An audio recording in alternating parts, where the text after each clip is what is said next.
my name is Beth Hiley here for Board Game Geek at SPIEL 2018. I'm sitting down with Paolo Veronica from MS Estioni, and you've brought us the Faceless, which I've walked by your booth before, which is appropriately a creepy booth. It's a creepy booth, yes. I love that you guys took the bold stance not to have any text on the front. Yes. I think that really sets the mood before you even open the box.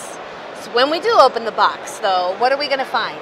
So, the Faceless is a fully cooperative experience with this new mechanism of compass and magnets. So, a bit of background before. We are a group of kids and our friend is missing. So we found a bag with a compass that's pointing to a crazy direction, and we follow this direction, and it brings us to a hollow log. So, and then you actually have like this really it's a real it's compass. A real compass, yes. So when we step into this hollow log, we appear in this dusk world. So we play as a compass. We are the compass. And this world is ruled by the bad guy, that is Billy Got. That is trying to turn our friend into a faceless. Okay. So the goal of the game is to collect the memory of our friend, the memory token of our friend before Billy Got catch us. So how the game plays, we play cards in order to move the faceless. Every miniature has a magnet inside. The magnet can really manipulate the compass. Okay, and our movement is always according to the red direction, to the red arrow. So we have cards that allow us to move the faceless. There are cards that moves Billy Got away from us. There are cards that can give us a free movement without following the red arrow. So after a few plays, you can understand how to use the magnetic field to move the arrow in the direction you want. I mean, does that affect it even way? So in this way, it's quite close, so it's difficult to move it. But I imagine that's part of the strategy, is that you know that this one's not going to have a big emphasis, whereas that, wow, look at that. So if you go out, for example, from here, I know that if I go here, then the red arrow will point for sure, because it's too strong. If I go out, I will appear on the other side. Okay? When I collect a memory token, I turn it, and it has a special power. So we have 8 special powers. Yes, that I can use it to do things. So how we lose? We lose if Billy Got catches us. We lose if we step into an obstacle and we don't have memory token to spend. And we lose if we run out of cards. The same card in the game do good things and bad things. So during our turn, there is a part, the first part of the turn we play cards, or we draw cards, or we exchange.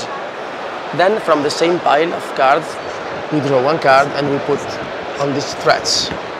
And this activates the bad things. For example, here, for every purple card, we must move the compass following the red arrow. So it's 1 and 2. Okay? For every red card, I must move Billy Got towards the compass. For every 2 blue cards, I take another card without triggering the effect. For every 2 green cards, we must discard 1 card. And for every 2 yellow cards, yes, I must turn 180 degrees one of the faceless. Another nice part is that when I decide to draw a card in my turn, I draw from here, not from here. So I decide which is the most dangerous part. So you can help eliminate or minimize some of the risk. Right. In the beginning of every game, we pick 1 roll card out of 12, and there are some special abilities. For example, this adds 1 or subtract 1 to our movement. Matt can play 2 cards instead of 1. And etc. There are many of this card. So how many rolls are there? 12. Oh, so you got a lot of options for every game. Yeah. Also the setup is quite different every turn because you just have to cover one dot, but then you can freely choose how to yeah, put okay. it. So it ensures that they're spaced apart, Yeah, but yeah. every time could be a little bit different. Right. And then the box has a lot of little variants.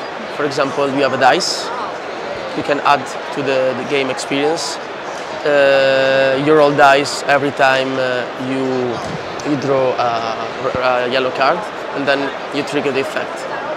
You have this one that is really nice. It's called the fog. When you feel that you understand the magnetic field properly, you can use the fog. This is the fog. So you do the action and then you uncover and you move. Yes. There is a send timer, and with this, for example, you turn it, and if you cannot collect a memory token in this time, you draw 2 cards. And many other little variants that you can add to give a little different experience. Now I'm sure people will ask me about it because you do have 2 gorgeously painted minis that you brought. Yeah, this is just to show how well they're produced and all the details. So this is something that people could choose to paint themselves if Yeah, they wanted of course, to. of Yeah, course. yeah. And the double side is also important. It's not only flavor, because the colored side of the miniatures are the one who attract. Got it. And the other one repels. So it's not just a beautiful miniature. Well, if that is, I think, for me, anytime I sort of say, wow, it's 100% genuine, was not expecting the compass to move.